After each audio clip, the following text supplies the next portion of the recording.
Chapter 19. Mr. Jenkins and his son.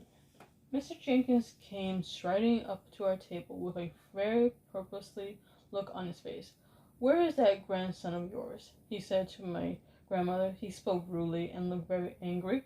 My grandmother put on her fortest look, but didn't answer him. "My guess is that he and my son Bruno are up to some devilment," Mr. Jenkins went on. "Bruno hasn't turned up for his supper, and it takes a lot to make that boy miss his food." "I must admit he has a very healthy appetite," my grandmother said. "My feeling is that you're in on this as well," Mr. Jenkins said. "I don't know who the devil you are, and I don't much care, but you played a nasty trick on me and my wife this afternoon. You put a dirty little mouse on the table that makes me think all three of you are all up to something. So if you know where Bruno's hiding, kindly tell me at once." "That was no trick I played on you," my grandmother said. "That mouse I tried to give you was your own little boy Bruno. I was being kind to you. I was trying to restore him to the bosom of his family. You refused to take him in." "What the blazes do you mean, madam?" shouted Mr. Jenkins. "My son isn't a mouse." His black mustache was jumping up and down like crazy as he spoke. "Come on, woman, where is he? Out with it." The family at the table nearest to us had all stopped eating and were staring at Mr. Jenkins. My grandmother sat there puffing away calmly at her black cigar. "I can well understand your anger, Mr. Jenkins," she said. "Any other English father would be just as cross as you are. But over in Norway, where I come from, we are quite used to these sort of happenings. We have learnt to accept them as part of everyday life." "You must be mad, woman!" cried Mr. Jenkins. "Where is Bruno? If you don't tell me at once, I shall summon the police." "Bruno is a mouse," my grandmother said, calm as ever. "He most certainly is not a mouse," shouted Mr. Jenkins. "Oh, yes, I am," Bruno said, poking his head up out of the handbag. Mr. Jenkins leaped out above 3 feet into the air. "Hello, Dad," Bruno said. He had a silly sort of mousy grin on his face. Mr. Jenkins' mouth dropped open so wide I could see the gold filling in his back teeth. "Don't worry, Dad," Bruno went on. "It's not as bad as all that, just so as long as the cat doesn't get me."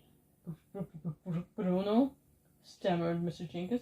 "No more school," said Bruno, grinning a broad and asinine mouse grin. "No more homework. I shall live in the kitchen cupboard and feast on raisins and honey." But Bruno," stammered Mr. Jenkins again, "how did this happen?" The poor man had no wind left in his sails at all.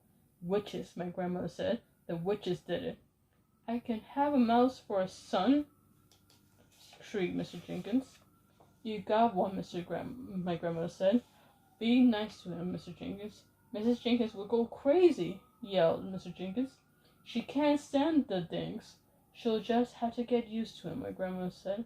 "I hope you don't keep a cat in the house." We do," cried Mr. Jenkins. "Topsy is my wife's favorite creature." "Then you'll just have to get rid of Topsy," my grandmother said. "Your son is more important than your cat." "He certainly is," Bruno shouted from inside the handbag. "You tell Mom she got to get rid of Topsy before I go home." By now, half the dining room was watching our little group. Knives and forks and spoons had been put down, and all over the place heads were turning round to stare at Mr. Jenkins. As he stood there, spluttering and shouting, they couldn't see either Bruno or me, and they were wondering what all the fuss was about. "By the way," my grandmother said, "would you like to know who did this to him?" There was a mischievous little smile on her face, and I could see that she was about to get Mr. Jenkins into trouble. "Who?" he cried. "Who did it?" "That woman over there," my grandmother said. "The small one in a black dress at the head of the long table. She's RSPCC," cried Mr. Jenkins. "She's the chairwoman." "No, she's not," my grandmother said. "She's the Grand High Witch of all the world." "You mean she did it? That skinny little woman over there?" shouted Mr. Jenkins, pointing at her. with a long finger. My God, I'll have my lawyers on to her for this. I'll make her pay through the nose. I wouldn't do anything rash, my grandmother said to him. That woman has magic powers. She might decide to turn you into something even sillier than a mouse. A cockroach, perhaps. Turn me into a cockroach? Shouted Mr. Jenkins, puffing out his chest. I'd like to see her try.